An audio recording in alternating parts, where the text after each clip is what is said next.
Hello everyone, welcome to my YouTube channel. Friends, इस video में हम सब पढ़ेंगे क्लास 9 सिविक्स बुक का chapter first, what is democracy and why democracy. Friends, अगर जिसके पास पुरानी बुक होगी उसमें ये चैप्टर 2 है और न्यू बुक में चैप्टर 1 है।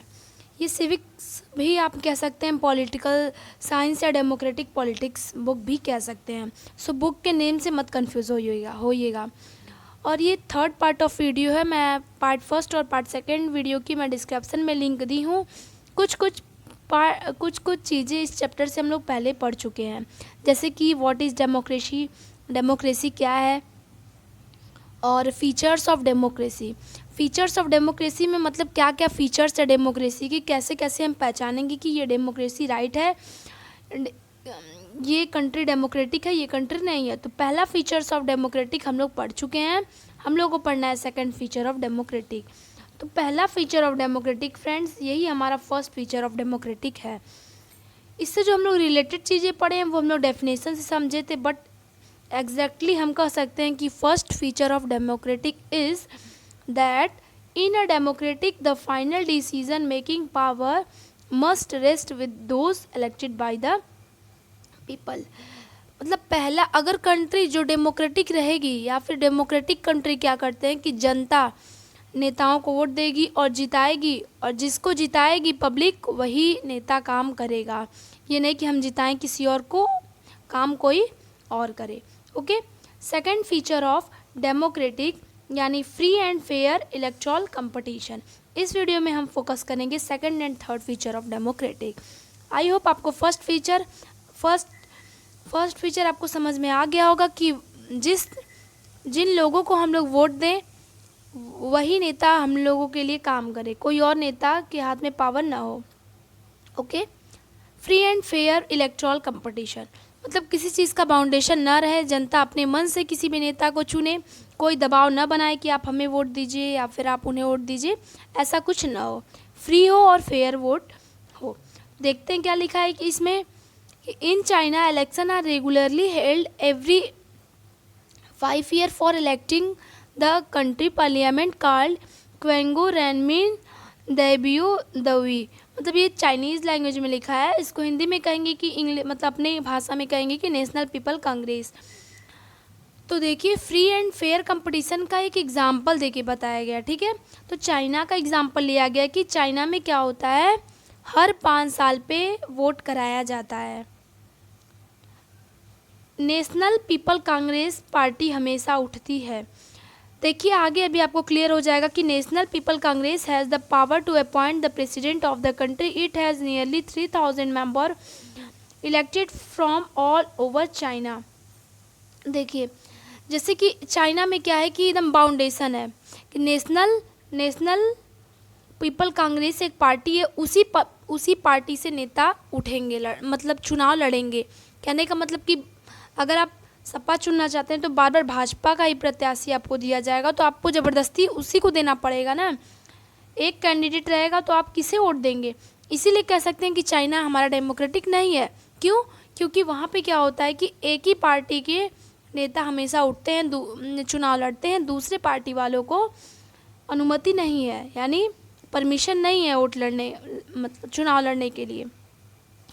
Some members are elected by the army before contesting election.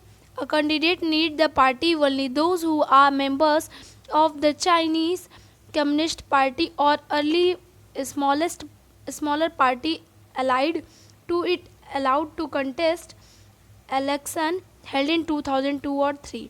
The government is always formed by the Communist Party.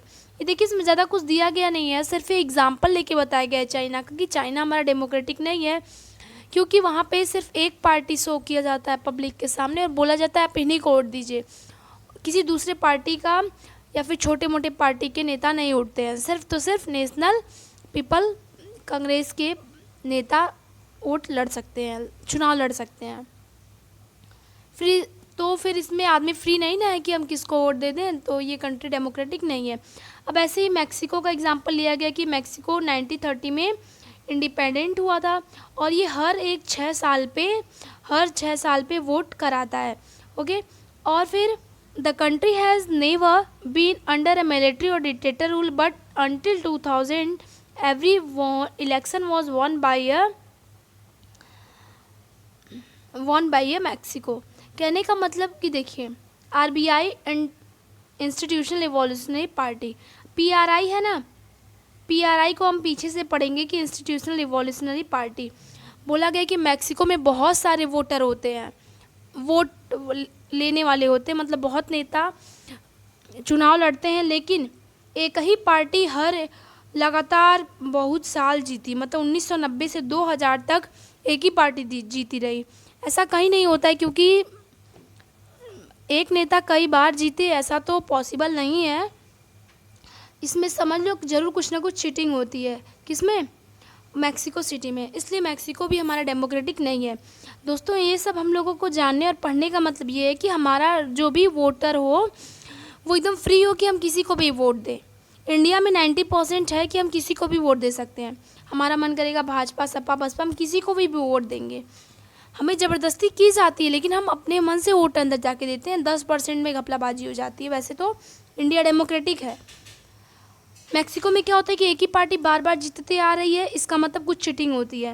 और बोला गया कि डर्टी ट्रिक यूज़ करती है मैक्सिको सिटी, मतलब कि अपने जीतने के लिए बहुत सारे डर्टी ट्रिक यूज़ करती है। ये बहुत इंपॉर्टेंट एग्ज़ाम में आ सकता है कि पीआरआई पार्टी कौन कौन से डर्टी ट्रिक यूज़ करती है अपने जीतने के लिए। तो आप लिखोगे कि अपने ऑफिस में, मतलब अगर कोई भी मीटिंग बैठा रहा है पीआरआई, तो सबको आना ज़रूरी है।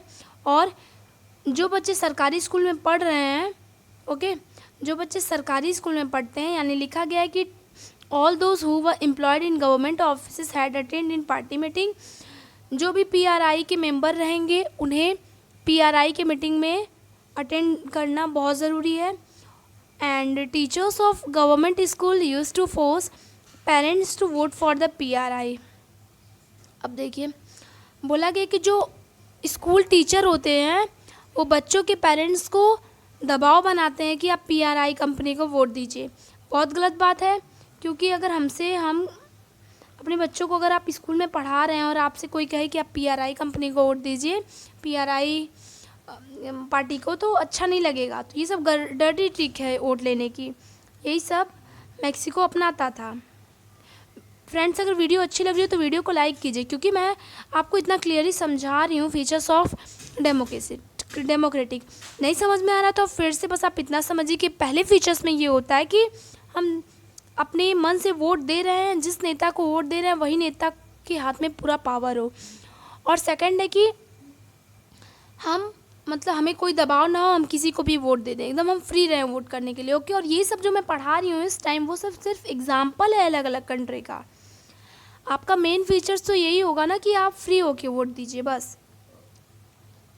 वीडियो अच्छी लग रही हो वीडियो को लाइक कीजिए, कमेंट में बताइए वीडियो कैसी लग रही हो, और सब्सक्राइब कीजिए, फ्रेंड्स के पास शेयर कीजिए। और मैं लिंक प्रोवाइड की हूँ, आप पहली वीडियो को भी ज़रूर देखिए।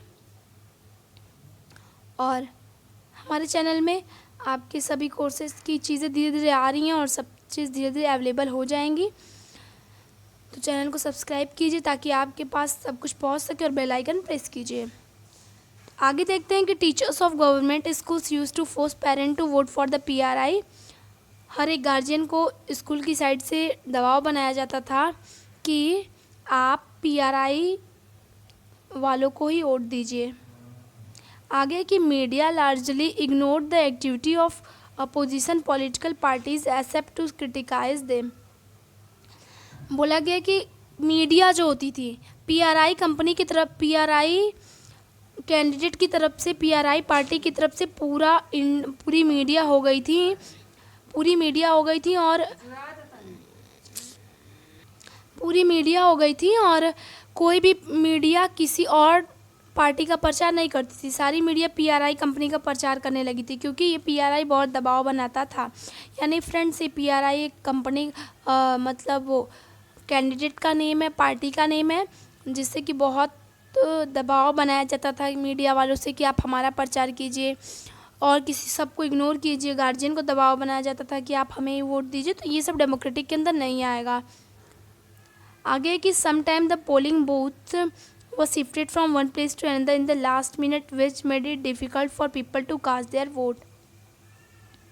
और पता है क्या होता था, जब मान लीजिए पोलिंग बूथ क्या होता है जहाँ पे लोग वोट देने जाते हैं, तो मान लीजिए वोट चल रहा है और वोटिंग की टाइम ख़त्म होने वाली है, तो जो वो होती है किसमें, जो पोलिंग बूथ होती है जहाँ हम लोग वोट देते हैं, उस डिब्बे को चेंज कर दिया जाता था ताकि लोग कंफ्यूज हो जाएं कि हमें किसको वोट दे रहे हैं और किसका डिब्बा कहाँ है, और सारा वोट हौच पौच हो जाए और PRI पार्टी जीत जाए। इसके लिए लोग पोलिंग बूथ को ही इधर उधर कर देते थे लास्ट मिनट में।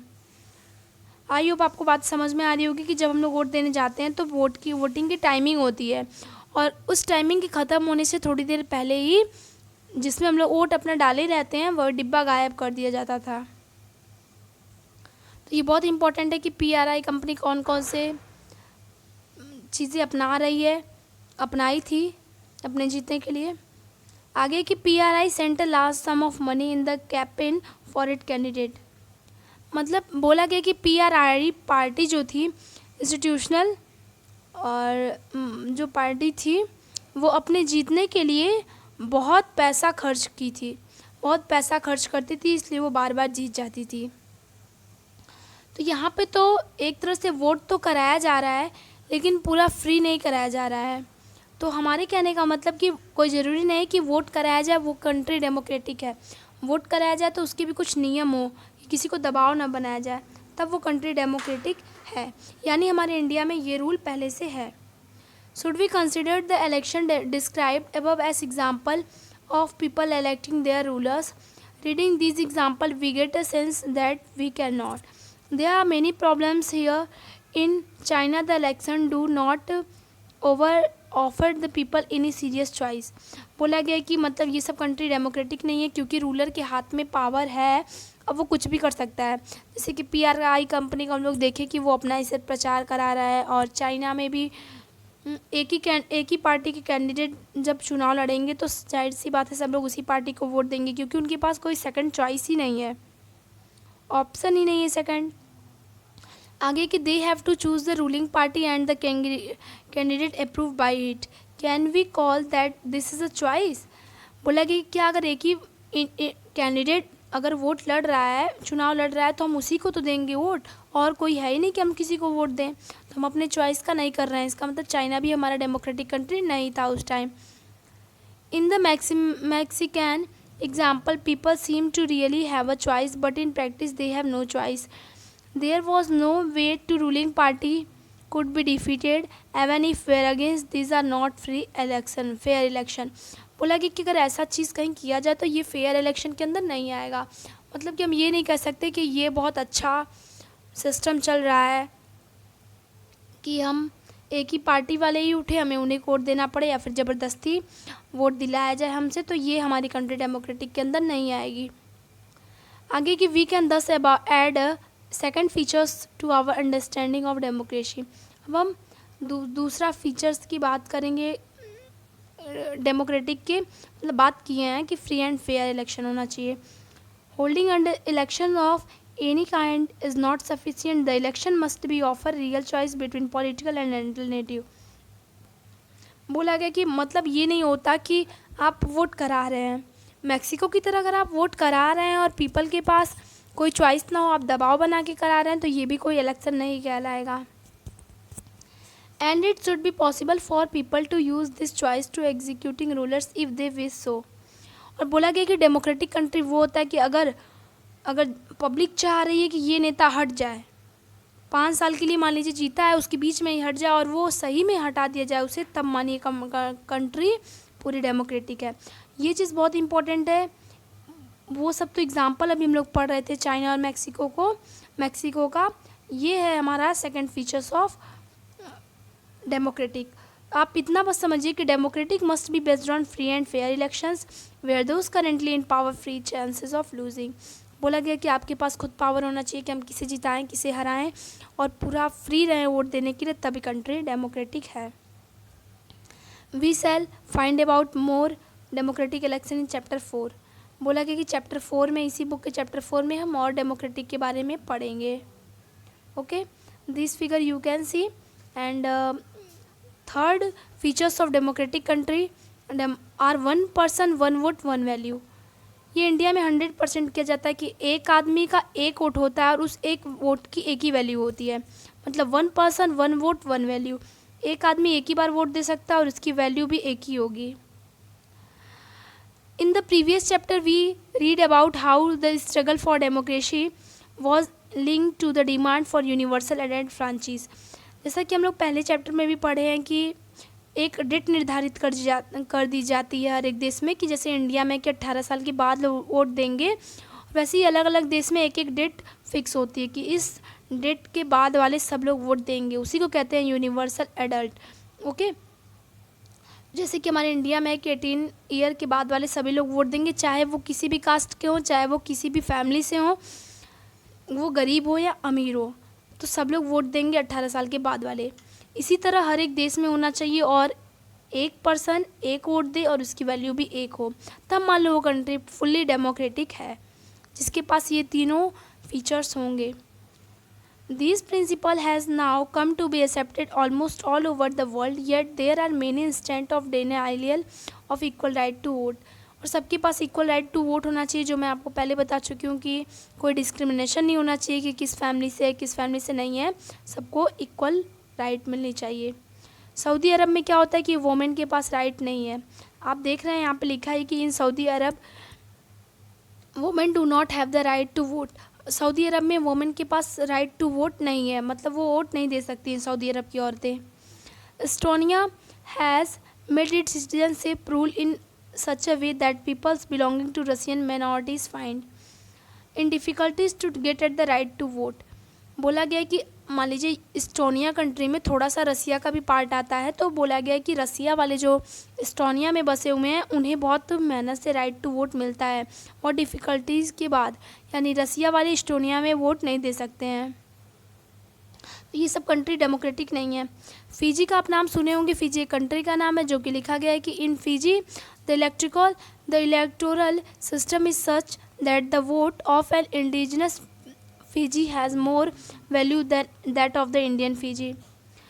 बोला गया कि इंडियन फ़िजी, जैसे मतलब कि हमारे अगर भारत के लोग अगर फ़िजी देश में जाएंगे, तो अगर हमारे भारत के लोग अगर वोट देंगे तो हमारा कम वोट मनाएगा, मतलब हमारा उतना अच्छा वो हमारे उतने वोट की वैल्यू नहीं रहेगी जितना उस देश वालों की रहेगी।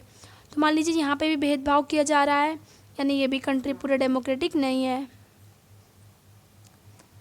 आगे है कि democracy is based on the fundamental principle of political equalities. बोला गया है कि डेमोक्रेटिक में पॉलिटिकल इक्वालिटी होनी चाहिए, बहुत ज़रूरी है। That give us the third features democratic. तो थर्ड फीचर ऑफ डेमोक्रेटिक का हम लोग इतना मतलब उतना तो एग्जाम्पल लिए थे, मेन तो यही लिखा गया है कि in a democracies each adult citizens must have one vote, each vote must have one value. We shall read about it in chapter 4। मतलब हम चैप्टर 4 में इससे और अच्छी चीज़ पढ़ेंगे इसी चीज़ के बारे में। तो कहना कि मतलब कि डेमोक्रेटिक क्या होता है, डेमोक्रेटिक कंट्री को क्या होना चाहिए कि एक आदमी एक वोट दे, एक आदमी एक वोट दे, उसकी वैल्यू भी एक हो। ओके, यानी 3 फीचर्स अगर किसी भी कंट्री के पास है, ये 3 फीचर, तो आप समझ जाइएगा कि वो कंट्री डेमोक्रेटिक है। मतलब ये 3 फीचर्स क्या है, मैं एक बार और रिवाइज कर दे रही हूँ कि हमारे पास राइट होनी चाहिए कि हम किस नेता को वोट दें। ओके, और जिस लीडर को आप वोट दें और जिस लीडर को आप जिताएंगे, उसी लीडर के हाथ में हर एक पावर होनी चाहिए। हमारे लिए जो भी कोई काम करे वो वही नेता करे जिसे हम जिताए हैं अपनी चाहत से। ओके, और सेकंड फीचर और क्या था कि हम एकदम फ्री रहें, जैसे कि हम किसी भी नेता को वोट दे सकते हैं, किसी भी पार्टी को वोट दे सकते हैं, इसमें कोई भी फाउंडेशन न रहे। थर्ड फीचर्स ऑफ डेमोक्रेटिक है कि एक आदमी एक वोट दे और उसकी वैल्यू भी 1 हो, उसकी वैल्यू भी एक ही हो, तब कंट्री फुली डेमोक्रेटिक होगी। ओके, मुझे लगता है आप समझ गए होंगे कि डेमोक्रेटिक क्या है। बहुत इजी था कि हर एक आदमी को फ्री रहना चाहिए, हर एक आदमी अपने अपने नेताओं को वोट दे जिसे चाहे, एक आदमी का एक वोट और एक वैल्यू भी रहे। ओके, तब ये हो जाएगा हमारा democratic. Rule of law and respect for right. अब हम लोगों को पढ़ना है कि लॉ का रूल क्या है, राइट्स क्या है, मतलब कि क्या क्या रूल हैं वोट देते समय, या फिर डेमोक्रेटिक के रूल क्या हैं। हम लोग फीचर्स ऑफ डेमोक्रेटिक पढ़ चुके हैं, तो इसे हम पढ़ेंगे नेक्स्ट वीडियो में। और पार्ट फर्स्ट और सेकंड पार्ट की मैं लिंक इस वीडियो के नीचे दी हूँ, आप उसे भी ज़रूर देखिए। वीडियो अच्छी लगी हो तो वीडियो लाइक कीजिए, कमेंट कीजिए और चैनल को सब्सक्राइब कीजिए, बेल आइकन प्रेस कीजिए और फ्रेंड्स के साथ शेयर कीजिए। ओके, मिलते हैं नेक्स्ट वीडियो में, तब तक के लिए bye. Thanks for watching my video.